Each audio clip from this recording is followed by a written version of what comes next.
Allah Subhanahu wa taala. Itu yang kedua. Yang ketiga tuan-tuan, membudayakan bacaan Al-Quran. Kalau sebelum ini kita banyak sibukkan diri kita dengan banyak kerja-kerja, macam-macam kerja lah tuan-tuan, perniagaan online sebagainya. Masa inilah kesempatan untuk kita berada di rumah, membudayakan bacaan Al-Quran. Tak reti ustaz baca Quran tergagap-gagap, tak apa, cari ustaz yang boleh ajar secara online. Guru Quran online. Nak bersemuka tak boleh, risiko. Guru, bayarlah sikit tuan-tuan, takkan nak semua free. Kita nak benda terbaik untuk diri kita, bayarlah sikit. Ya, tuan-tuan puan-puan. Orang yang membaca Al-Quran, membudayakan Al-Quran ini, Nabi pernah sebut dalam satu hadis, Iqra'ul Quran, fa innahu ya'ti yawmal qiyamah syafi'an li ashabi. Bacalah Al-Quran. Orang yang membaca Al-Quran ini kelak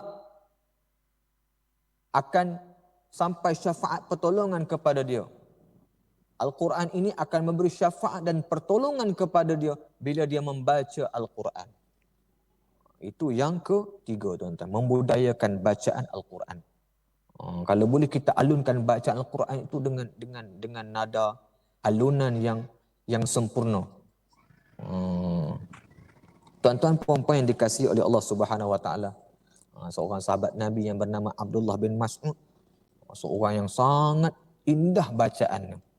Satu hari ketika Rasulullah sallallahu alaihi wasallam minta dia untuk baca. Dia segan. Kata, bagaimana aku nak baca Al-Quran kepadamu ya Rasulullah? Aku perdengarkan bacaan Al-Quran kepadamu ya Rasulullah, sedangkan Al-Quran ini diturunkan kepadamu. Tak apalah, bacalah Abdullah bin Mas'ud. Aku ingin mendengar bacaan Al-Quran daripada lisan mulutmu. Dia pun baca surah An-Nisa dengan alunan yang meruntun jiwa. Tiba-tiba bila sampai kepada ayat yang ke-42, Rasulullah memberi isyarat kepada cukuplah. Kemudian Abdullah bin Mas'ud melihat Rasulullah sallallahu alaihi wasallam mengalir air matanya menghayati bacaan Al-Quran yang dibaca oleh Abdullah bin Mas'ud. Kita tuan-tuan, kalau kita menghadapi kesukaran untuk membaca Al-Quran, kita dengarkanlah Al-Quran tu. Pasang CD MP3 ke apa, buka YouTube ke apa, alunan Al-Quran, kita dengar bacaan Al-Quran. Kita tak boleh baca. Menghadapi kesukaran untuk baca. Bila baca salah banyak, nak baca malas pula. Kita dengarkan bacaan alunan Al-Quran daripada orang lain. Allah bagi tahu dalam Quran, wa idza quri'al Qur'anu fastami'u lahu wa ansitu la'allakum turhamun. Apabila dibacakan bacaan Al-Quran, fastami'u lahu, hendaklah kamu dengar. Wa ansitu, dan diamlah.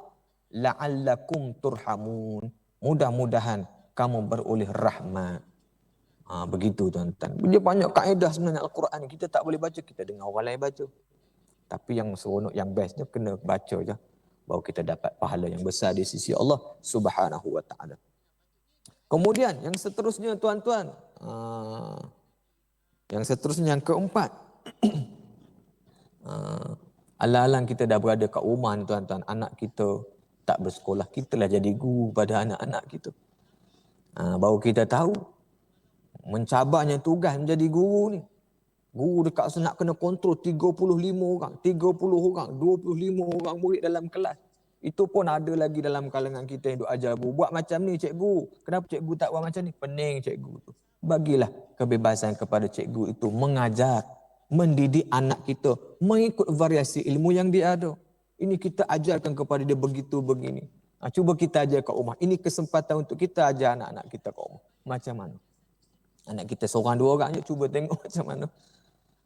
Saya dapat perkhabaran daripada kawan-kawan saya. Bila dia ajar anak-anak di rumah tuan-tuan, yang mak ni okey lagi. Oh, yang ayah ni tuan-tuan, bila ajar anak tak faham naik tanduk tuan-tuan. Jadi hijau dia. Dia tukar perkataan mak kau hijau, sekarang jadi ayah kau hijau. Hijau mengamuk tuan-tuan. Nak marah benda macam gini senang pun tak faham. Ini huruf H. Anak dia cakap M. Huruf H, M. Huruf H, M. Apa susah sangat satu huruf nak ajar tuan-tuan. Begitu. Begitu tuan-tuan. Jadi bila kita ajarkan anak-anak kita, kesempatan kita mengajarkan anak-anak kita kat rumah ni, tuturkanlah perkataan-perkataan yang baik. Banyakkan bersabar. Ibu ayah, apa yang keluar daripada lisan ibu ayah merupakan satu doa kepada anak-anak. Tuan-tuan puan-puan yang dikasihi oleh Allah Subhanahu Wa Taala, cerita tentang mak ayah ni tuan-tuan, tutur kata, sebutan lisan yang keluar daripada mulut mak ayah ni tuan-tuan. Saya teringat satu kisah. Kisah ini diceritakan oleh Rasulullah sallallahu alaihi wasallam melalui satu jalur riwayat Imam apa dia panggil, Abu Hurairah. Diceritakan ada seorang pemuda yang bernama Juraij. Tuan-tuan kalau pernah dengar kisah ini, tuan-tuan dengar baliklah. Kalau belum dengar, saya nak ceritakan kisah Juraij. Juraij ini tuan-tuan merupakan seorang pemuda, Nabi cerita, seorang pemuda yang hidup di zaman Bani Israel. Dia ni merupakan seorang pemuda Bani Israel. Tidak hidup zaman Nabi, zaman lain, merupakan seorang pemuda Bani Israel.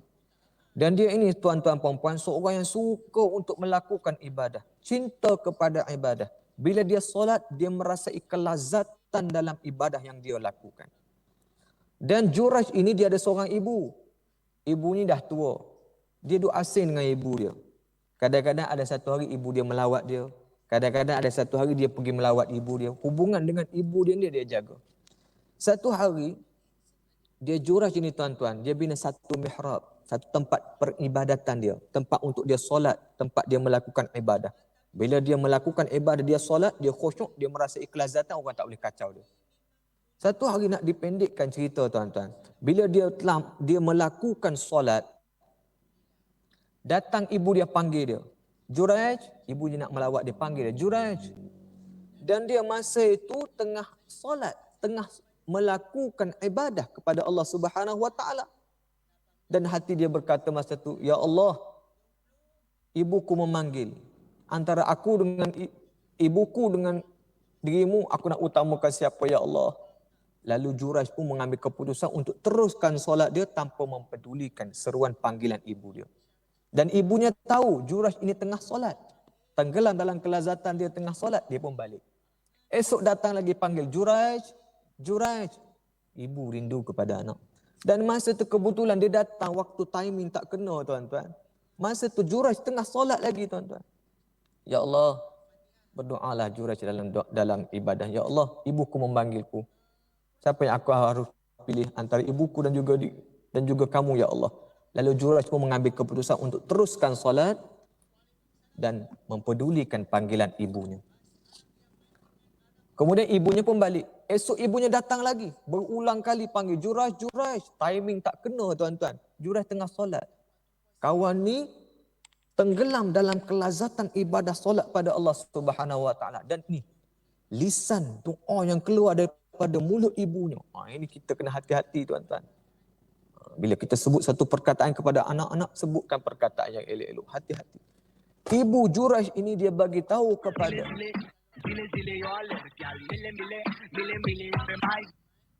kenapa keluar lagu tu ya? Tuan-tuan, hello? Baik, sambung balik. Tiba-tiba tuan-tuan, ni doa lisan keluar daripada mulut ibunya. Tiba-tiba ibunya berkata dan berdoa kepada Allah, Ya Allah, jangan kamu matikan Juraij ini ya Allah, melainkan kamu uji dia dengan seorang wanita pelacur. Saya ulang sekali lagi tuan-tuan, ni lisan mulut, sebutan mulut yang keluar daripada ibu Juraij. Dia kata, Ya Allah, jangan kamu uji anakku Juraij ini ya Allah, melainkan jangan kamu matikan Juraij ini ya Allah, melainkan kamu uji Juraij ini dengan seorang perempuan pelacur.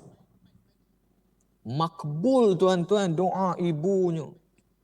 Dipendekkan cerita, di kampung Pekan itu ada seorang wanita pelacur yang cantik tuan-tuan. Dan orang pun kenal dia, dia ni pelacur yang cantik. Banyak dah orang langgan dia.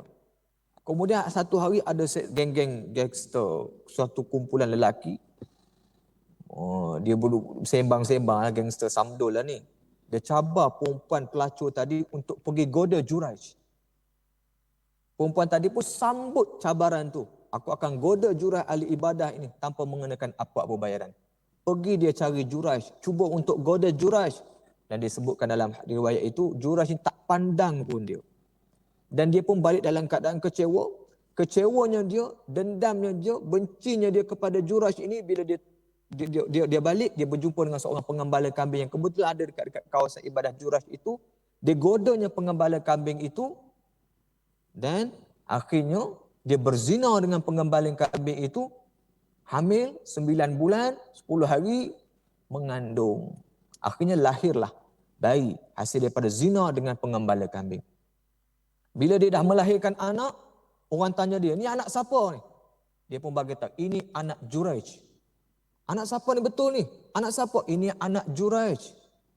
Lalu dia pergi, penduduk kampung ni pergi cari Juraij, jumpa tempat ibadah juga, diruntuhkan, dirobohkan tempat ibadah mihrab Juraij tadi, tanpa soal siasat, tanpa diselidiki terlebih dahulu, tanpa bertanya apa-apa kepada Juraij terlebih dahulu. Lalu Juraij pun tanya, kenapa kamu rosakkan tempat ibadah aku? Apa dosa aku? Apa dosa aku pada kalian semua? Kamu berzina dengan perempuan ini sehingga melahirkan anak. Ini anak kamu. Juraij pun tengok bayi tadi. Juraij pun, tuan-tuan perempuan sekalian, minta kepada dia orang ni untuk beberapa ketika untuk dia solat kepada Allah Subhanahu Wa Taala. Bila dia solat, tuan-tuan, tenggelam dalam ibadah solat, selesai dia solat, dia keluar, datangkan aku bayi itu, lalu dicucuknya, diletakkan tangan macam diletakkan, ada yang kata tongkat, diletakkan tongkat atas perut bayi itu, ada yang kata tangan, diletakkan tangan atas perut bayi itu. Siapa bapa kamu? Siapa ayah kamu, wahai bayi? Lalu berkatalah bayi itu, bayi berkata-kata, tuan-tuan, ayah aku ialah pengembala kambing. Maka dekat situ orang pun rasa bersalah lah, orang pun nak dirikan balik tempat ibadah dia. Jadi riwayat mengatakan itulah bayi yang kedua yang boleh berkata-kata dan bercakap selepas Nabi Isa Allah alaihi salam. Nak bagi tahunya tuan-tuan, keberkatan lisan yang keluar daripada mulut ibu ni menjadi satu doa yang Allah makbulkan. Apa yang ibu itu sebut, ujian fitnah untuk Juraij. Tuan-tuan perempuan yang dirahmati oleh Allah Subhanahu Wa Taala, jadi kisah ini memberi satu gambaran kepada kita, jaga lisan kita bila mana kita berdepan dengan anak-anak kita. Sebutkan perkataan yang baik. Elakkan diri kita bila mana dalam keadaan marah, tahan diri kita untuk sebut perkataan-perkataan yang menjadi satu doa tidak elok kepada anak-anak kita. Jadi tuan-tuan puan-puan yang dikasihi oleh Allah Subhanahu Wa Taala, itu sikit sebanyak perkongsian ringkas tentang kelebihan Al-Quran, tentang isu-isu semasa COVID-19 dan juga beberapa langkah-langkah saranan yang boleh kita jalankan di rumah kita sebagai satu aktiviti yang berfaedah, yang boleh mendekatkan diri kita kepada Allah Subhanahu Wa Taala, memberi faedah kepada diri kita, keluarga kita dan juga kepada masyarakat. Insya-Allah mudah-mudahan bermanfaat tuan-tuan dan puan sekalian, dan mudah-mudahan situasi yang kita alami sekarang ini kita sabar. Bila mana kita sabar, kita berada dalam kalangan orang-orang yang beriman. Allah golongkan kita dalam kalangan orang-orang yang beriman, dan kita apa-apa berlaku sekalipun, kita mendapat pahala yang syahid, ganjaran yang besar di sisi Allah Subhanahu Wa Taala. Kiri kanan kita tuan-tuan, jiran saya ada yang dah meninggal sebab COVID. Jadi ini satu tamparan hebatlah